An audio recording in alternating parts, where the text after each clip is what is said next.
गॅसच्या स्फोटामुळे गावभाग हादरले। सांगलीमधील गावभागामधील रवी हे आचार्याचे काम करतात।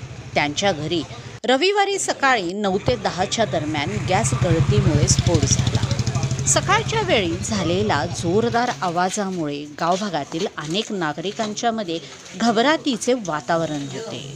काय झाले हे कोणालाच पहिल्यांदा कळाले नाही, पण थोड्या वेळानंतर रवी यांच्या घरी गॅसचा स्फोट झाल्याचे सर्वांच्या लक्षात आले। यामध्ये जरी जीवितहानी झालेली नसेल तरी मालमत्तेचे साधारण 5 ते 6 लाखापेक्षा जास्त नुकसान झाल्याचा प्राथमिक अंदाज व्यक्त करण्यात येत आहे। स्फोट इतका जोरदार होता की आजूबाजूच्या फ्लॅटमधील अनेकांच्या खिडक्यांच्या काचा, गाड्यांच्या काचा ह्या फुटलेल्या आहेत।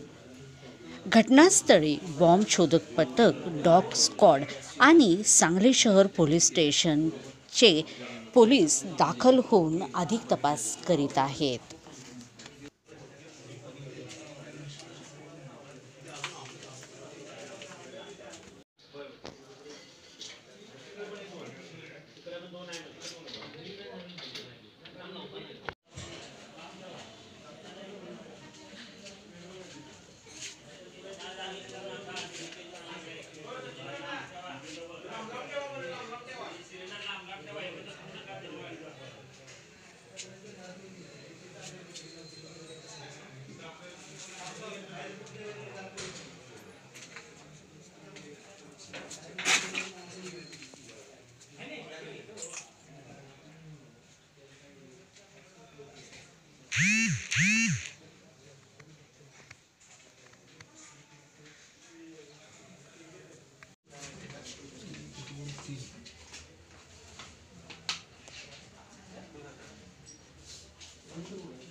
काय राहिलं असं तुम्ही शूटिंग गेले फोटो सगळं